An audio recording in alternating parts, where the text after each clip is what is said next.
Good evening, Kit James.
Hello.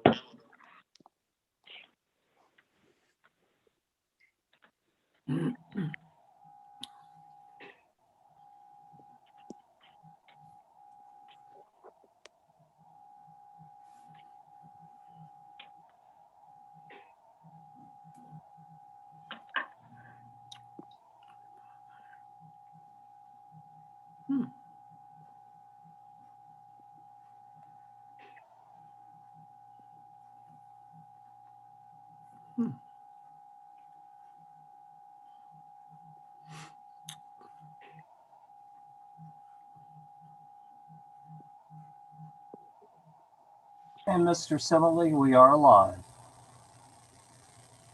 Okay, we'll go ahead and call to order the Planning Commission meeting for February 1st, 2021.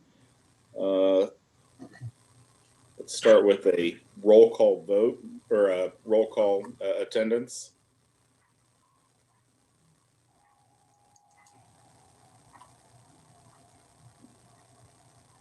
Mr. Simile, Here. Mr. Betcher, Here.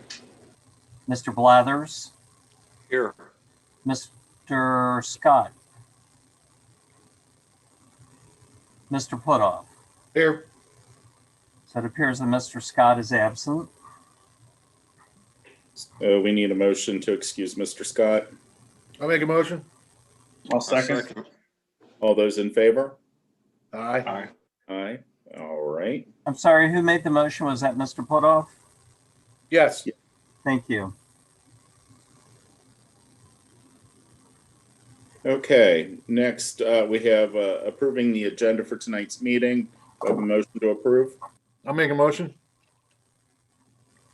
I second it. All those in favor? Aye. Aye.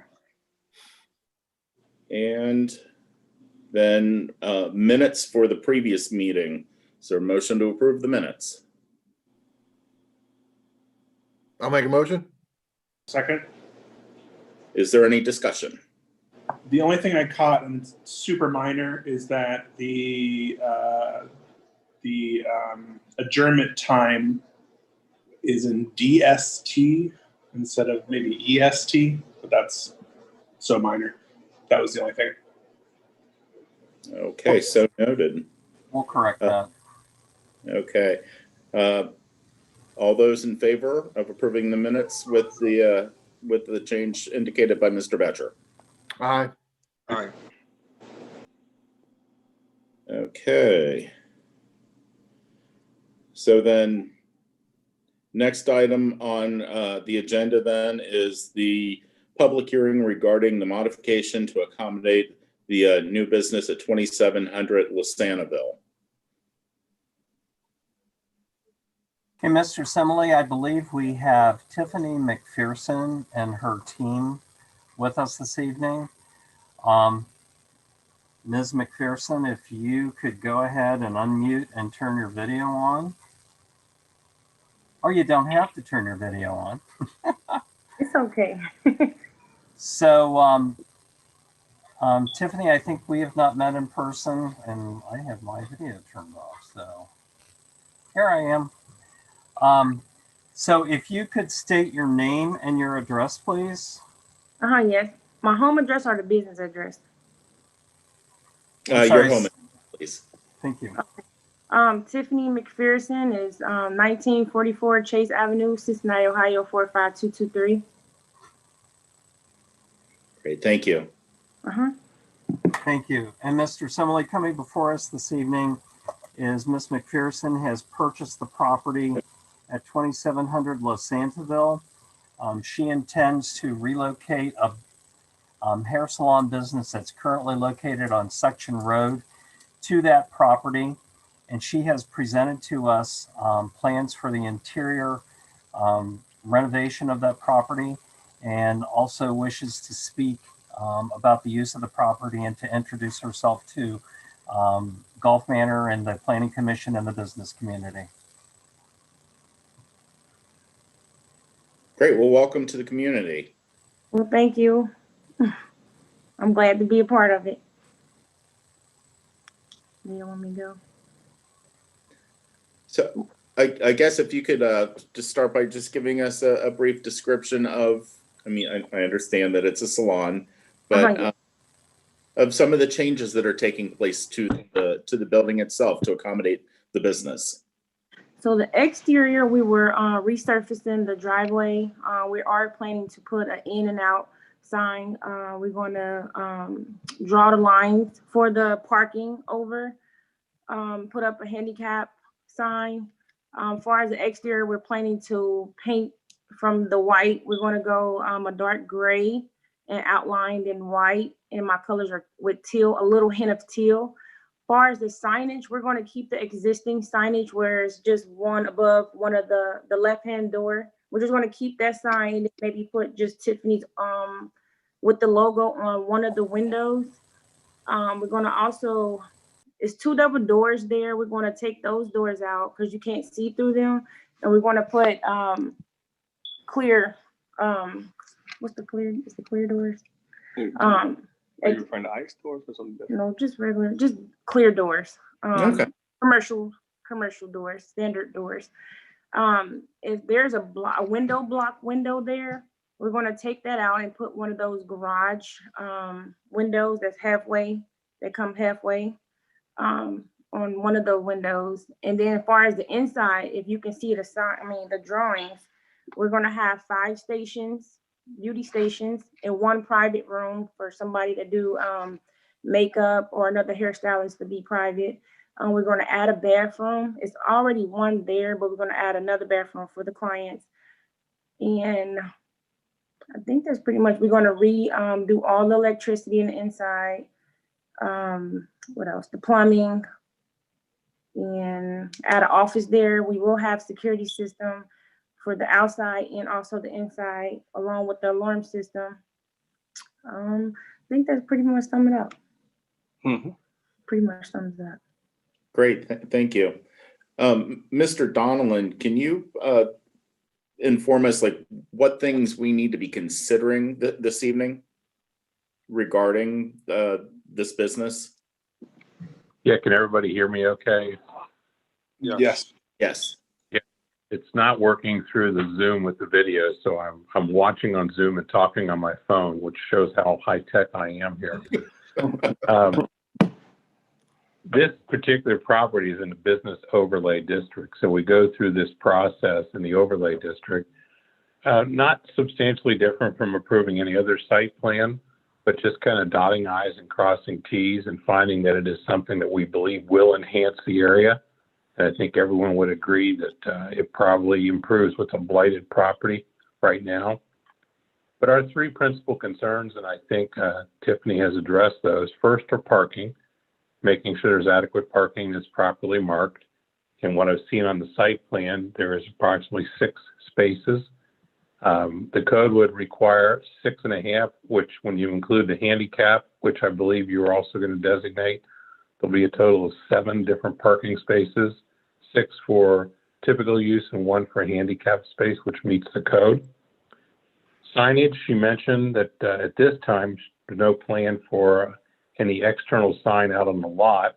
down the road, if there would be a request for a sign, that can be approved administratively, just to make sure that it's safely located, because it is it's a bend in the road where there's a lot of traffic and a lot of speedy traffic. So we want to make sure if there is a sign down the road, it would be properly approved. And then the last aspect of it is because where it's located abutting a residential use, it's just reaffirming there is landscape screening, I believe, on the west side of the property now where it abuts the apartment building. There's a fence, there's a wall. I think there might even be some plantings. It's just reaffirming that those do need to be maintained, because one of our code requirements for a business abutting a residential area is that you're either 50 feet from the building, which is not possible where that building is located, or it's adequately screened. And I think 1 or 2 business iterations ago, that's when that was approved to be installed. So just reaffirming that be maintained, and then we should be good to go to approve this as a business in the business overlay district. Okay. So there are no actual variances being requested. Is that what I'm understanding? Yeah, there'll be no variances. And when we do the business overlay, we kind of roll those in there to make sure that if they meet the code and our intent to restore blighted property, that we're able to give that approval without going a secondary process for a variance. Great, thank you. So are there any other questions from any of the planning commissioners at this time? I have none. All right, is there a motion to approve? I make a motion to approve. I'll second. All those in favor? Aye. Aye. Welcome to Gulf Manor. Thank you. Thank you. So Welcome, Tiffany. Thank you. Thank you. Are we able to start the project now, or is there a certain start date or a certain procedure we have to do before any other paperwork? You are actually good to go. At some point when you get a chance, if you could stop by the municipal building to sign the zoning certificate application, Okay. and I'll give you a stamped copy of that you'll be able to take to the county to get your building permits. Okay. And then just stay in touch with me as things move on, and we'll be as helpful as we can be if there's anything that you need. Okay. Thank you so much. Later, guys. Will we stay on the meeting or we leave? You're welcome to bow out now. Okay. Thank you. See you guys later. Thank you. Thank you. It's been a pleasure working with you. You too. Okay, well, that's exciting. So next we have continuation of the Little Library conversation, and the proposed recommendations that have been presented by Mr. Donnellan. Are there any questions or additional input from the commission regarding what Mr. Donnellan has presented? No, I have none. I mean, are If you you don't asking mind- for? Oh, sorry. Go ahead, Mr. Donnellan. Okay, so everybody understands what the process would be. If Planning Commission makes this recommendation, what I've outlined in the memo would be incorporated into legislation, and it would come before Village Council.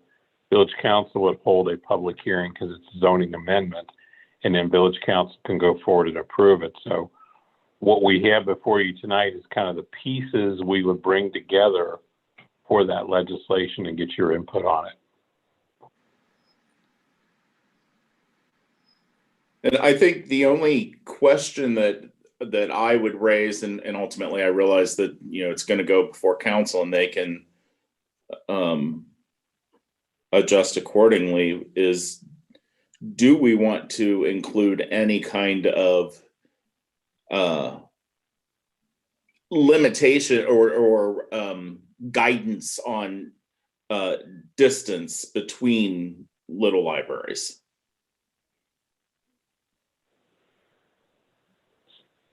I know that has come up in conversation prior to this, discussing, whether it be so many per quadrant, or the conversation about so many per block. But then it seems like what has been determined to probably make the most sense if we go this route would be an actual distance of feet between structures. Have we established what that distance of feet would be? No, at this Okay. point, there's nothing. There's no recommendation at this time that's being made to council. And I'm wondering if we want to recommend that there be something, whether it be feet or whatever. I'm just personally thinking, if it's feet, well, what if we're hypothetically going down the west side of a street and there's so many feet? Well, now you go around the corner going to the east side. So how would, I don't know. I guess the first question would be, do we feel like there needs to be some kind of guidance on spacing? I personally don't think that we need to. That's just my opinion. I agree Okay. with Mr. Putoff. Okay.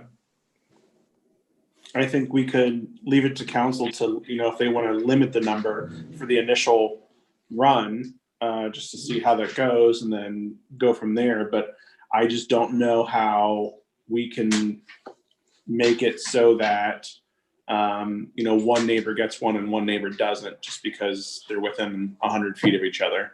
That's just, to me, doesn't, it's not, equitable to me. Okay. So, are there any more questions or input on?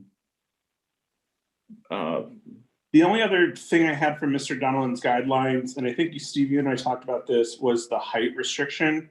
Seems Oh, yeah. a little low. I think with, if someone has the space itself where the books are going to be, and they have like a big roof on it, I don't want people's creativity to be limited by saying it can only be 48 inches. I would ask that maybe gets amended to 60 inches. Because it's only 5 feet. Now, granted, I'm 6'4", so 5 feet to me is low. To others in the community, it might be high, but I just think that 48 inches off of the ground is a little low, especially if you're considering the structure itself plus a roof line. I would agree with that, especially based on some of the photos that we've seen online of other structures. I think that's a good recommendation to suggest bumping that up to 60. Play the devil's advocate. Do we have any ADA concerns? I don't know that the height of it would necessarily enter into that, but definitely. Well, I'm thinking it's like a child, a kid in a wheelchair that would want to get a book out, and if it's too high. Right, but what I'm saying is the peak of the roof really. Oh, okay, I see what you mean. That would come into play with like the spacing from the shelf or the storage of the unit, to the ground. Gotcha. And I believe that Mr. Donnellan did also have a provision in there regarding the distance from the ground up. Okay. Stating that it needed to be accessible from a wheelchair. Gotcha. I can comment on that when it's time, if you'd like. Okay. Let's see. I had one other thought, if you don't mind. Well, go ahead. Is getting that it shall not be located within nor overhang the public street right of way.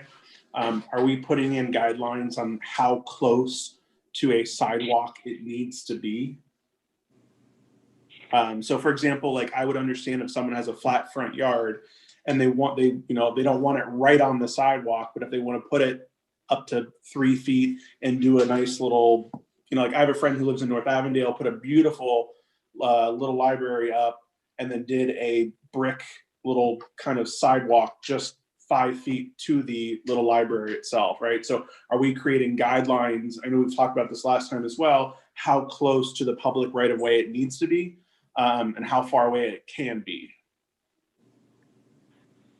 Well, we put in there on number 3 under location, shall be accessible to a public sidewalk without entering onto the private property where it is constructed, with the idea we did not really want someone pushing it back onto their property where someone had to walk up steps, walk up a driveway to access it.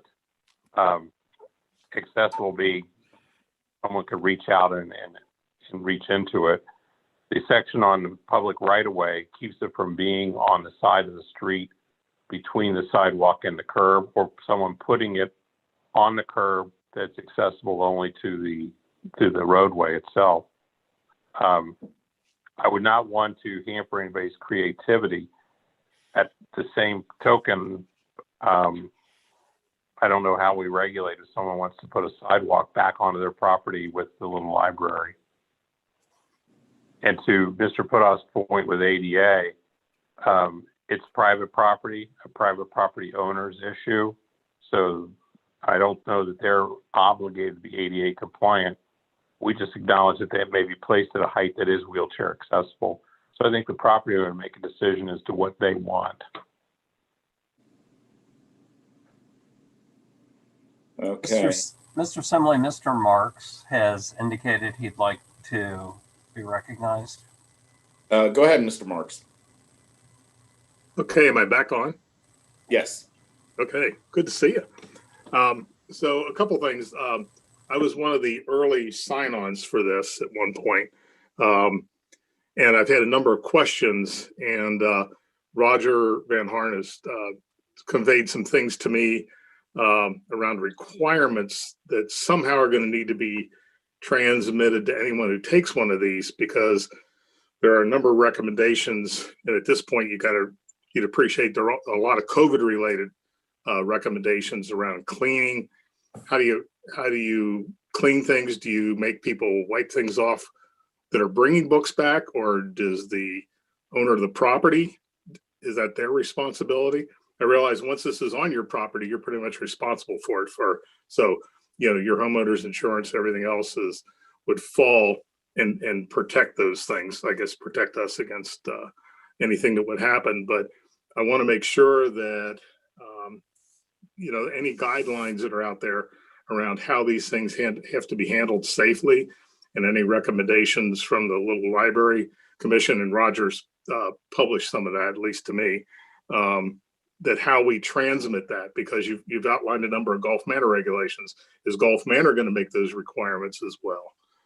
And then I've also asked Mr. Van Harn around Go Gulf Manor as to whether or not they are insured. And I don't know if Mr. Donlan wants to toss his 2 cents in as to whether they should be insured or whether that's irrelevant. And if a resident decides to do this, it's just on the resident, and that's the way it is. So that's sort of been my concerns to this point. Thank you. I could certainly comment on these if you'd like. Okay. Thank you, Mr. Marks. Mr. Donlan, correct me if I'm wrong, but I think a lot of these issues are going to be more geared towards the conversations that take place in council as to policies around use, so on and so forth, not necessarily the area of the Planning Commission as far as our code. Is that correct? Yeah, what we're trying to do at this level is set the zoning standards for defining it, where it can be located, how it must be maintained, and what the specific structural requirements are regarding height and placement. The issue of operations, that's become a very interesting issue with the COVID, and I believe a lot of communities have shut these down, but that becomes a question, how far do we want to go to regulate these? And I raised a question at the last council meeting. We go through the process with you making a recommendation, council setting a public hearing, council setting 3 readings of this. We would probably be in May or June. And in May or June, we would know where we are relative to COVID. But this is a big issue right now, is putting these in place and having this appropriate health protocols and safety protocols, which we really have to rely upon the homeowner, because we just don't know what the rules may be. And it'd be impossible for us to sit here in February and write all the rules on a pandemic on how you use this, maintain it, wipe it down, how often you wipe it down, do you have separate return, and so forth. If we're going to do that, we need to take a big step back because we're not prepared to go deep into the health regulations on this. Okay. Thank you, Mr. Donnellan. Mr. Van Horn, I'd like to hear your input regarding the height restrictions, or as far as like the accessibility, and then any other input that you might have as well at this point, being that you've really been the one to do all the homework and research and kind of the standards and guidelines here. Thank you, Mr. Simile. I'll try to remember what's come up here regarding the height restriction. The way the research was that it's the word access that makes the difference. So the handle to the library should be 48 inches tall, so that someone in a wheelchair. I got this from an actual library site related to little libraries, and they actually designated 15 inches high to the handle and 48 inches high to the access. So the library still may be 60 inches tall, but the access for someone in a wheelchair to be able to reach it and reach in for the books, that's the height that they designated. So that's where those numbers came from, first of all. Secondly, regarding the COVID restrictions, I had extensive conversations with the executive director of little libraries in Wisconsin, and he said that all studies show, or some so far, that COVID is not very prevalent or lasts long on paper and cardboard products, and that it's really been not that much of an issue. And the CDC, it's on their site, has said there's not much of an issue with this. And in my discussions with the county commissioners, they've said that by order, what we're deciding today is whether we're going to allow libraries.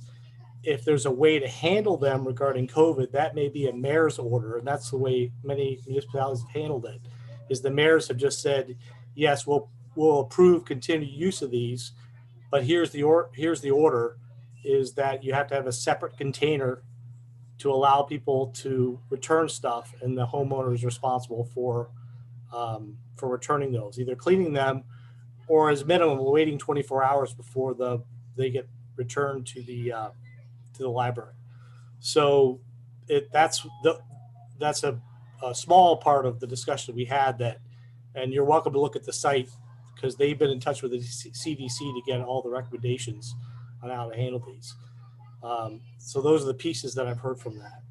And lastly, regarding insurance, I called more than one person, including the little libraries in Wisconsin, and they said the liability of these is completely on the homeowner because they are basically an accessory structure, and Go Golf Manor would have no responsibility nor liability, and we'll make that clear on these. So that's a moot point. So anything else, you're welcome to ask me. Thank you. Thank you, Mr. Van Horn. I do have one more question. In your research, did you come across any recommendations on limitations to the overall height of the structures? I know Mr. Betcher had recommended increasing it from 48 to 60. Just curious if you had heard of anything else aside from that. No, but I could say this, is that the main concern was that you restrict the cubic feet of it, so that that basically manages children not being able to fit into it. It manages the size in general, so it still leaves for creativity if you'll make a long and wide one or a tall one. And that's kind of where we came up with the cubic feet that we're recommending.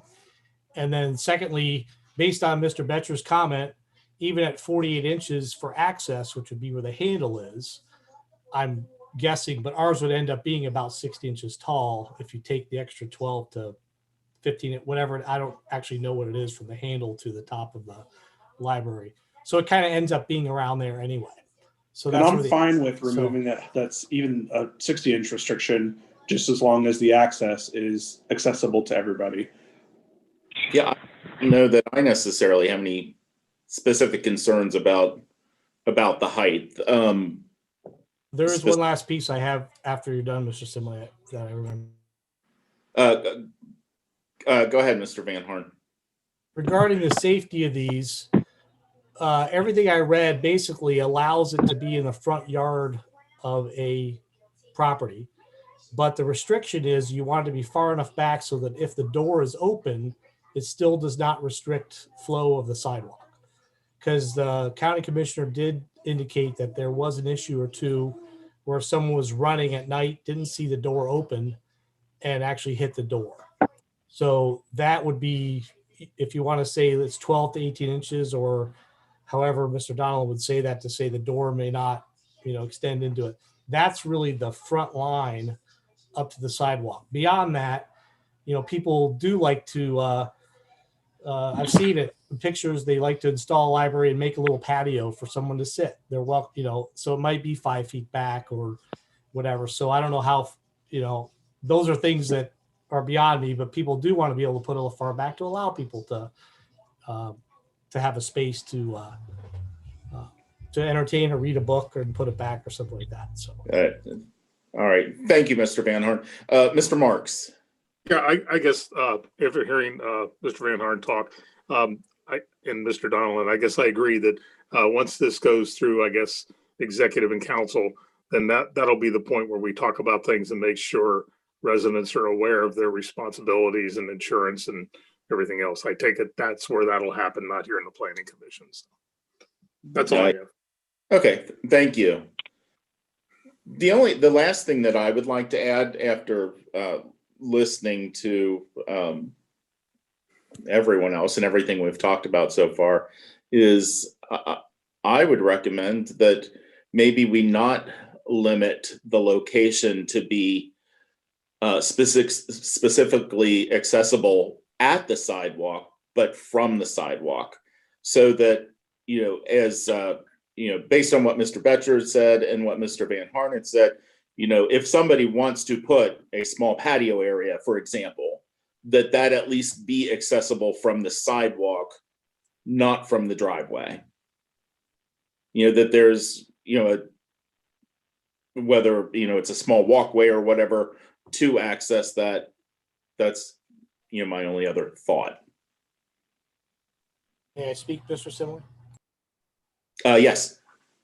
The only real life example I have is that Joshua Pine, who lives on, forgive me, I always forget the name of the street. What's the first one? Englewood. Englewood. They don't have a sidewalk, and they really may be the first ones to buy one. So theirs would be accessible from the driveway, because you really don't want people standing on the curb. So I don't know how to adjust that, because they're definitely going to get one, but they don't have one. So I don't know if that would restrict them or not. So that's a real life example I just wanted to throw in on how that would work. Thank you. So if I may speak on that issue, one of the things I think we need to double check is with the police chief, because of location of that property, and I want to say that's the second one in from the Losanaville and Englewood intersection. We just want to make sure the police department doesn't have a problem with the way traffic zips around that corner. I'm not saying whether it should or shouldn't be approved. I just want to make sure the police department has an opportunity to weigh in. Yeah, I drive that every day, and I can see where they would probably put it under their pine tree with the pines next to their driveway, but it would be far enough off the sidewalk that people could somewhat congregate without being in the way of traffic. At least that's my idea, but it certainly makes sense to check to make sure that'd be okay. So I think you almost have to restrict these to being accessible from a public sidewalk Not everybody's going to be able to have one. That's unfortunate. But once you start allowing it on properties that don't have a sidewalk, then you start getting into an issue of being accessible to traffic, people pulling over and stopping, people pulling on the other side of the road to reach the library. We're just trying to set some guidelines here to let the community get started on these. And that was the suggestion of having a 12 installation moratorium, is to let 12 get installed, then step back and look at it and say, do we have the appropriate density? Do we have too many? Do we have them in the wrong locations? Are the issues relative to accessibility being met?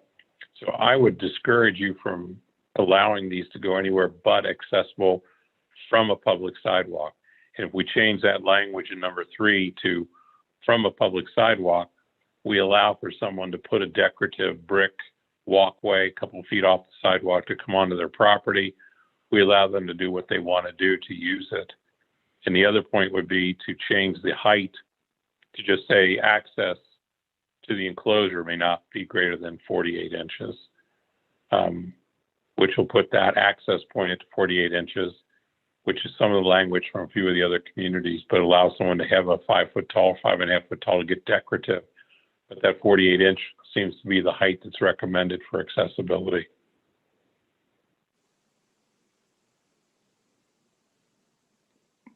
Personally, I'm comfortable with those recommendations. Is there any other thoughts, concerns, questions? No, I agree 100% with those. Do we go ahead and make a motion to recommend that be presented to council? So moved. A second. All those in And just favor? So Nope. can we Just to discuss for a second? Yeah, absolutely. Just- Sorry. Very quickly to summarize it so everybody understands what we're doing. We have the recommendations that are in the memo of January 25, 2021. The 3 modifications that we're making is to be sure that the overhang, when it overhangs a public sidewalk, prohibit that. So when the door is open, it cannot overhang a public sidewalk, public right-of-way, public easement. Number 3, making it accessible from a public sidewalk, taking out the language without entering upon the private property where it is constructed. So we're allowing that to happen as long as it's accessible from.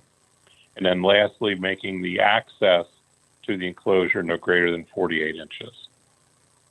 And that's what the recommendation is, that we take this then to legislation to council. Yes. Yes. So would we, I guess the goal would be to get this in the hands of the executive committee on March 8th, I believe. And then ideally there would be a first reading on March 8th. I got that right, Mr. Donovan? Yeah, what we need to do is council's going to need to set its public hearing. So when we meet on Monday night, we can give a summary. Mr. Betcher can give a summary. Council can then set the time for a public hearing on it. We then publish the public hearing. I got to look back at our code. We might not be able to do the 8th. We might have to do the 22nd just because of publication requirements. And then like this, we would open council maybe at 6:30 for the public hearing. We'd give this report and council can then go to immediately to first reading. So when I format the memo, I'll format legislation attached to it with what we've adopted here tonight. Perfect. Okay. Any other discussion? All those in favor? Aye. Aye. Okay. And then I believe, other than just noting that the next meeting, pending any business, would be March 1st at 6:30. Any other announcements, Mr. Hirth? Not at this time.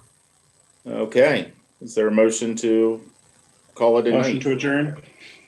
Thank you, everyone. Thanks, everybody. Thank you. Thanks. Thank you. Be safe. Is there a second? Second. All those in favor? Aye. Aye. Thanks, everyone.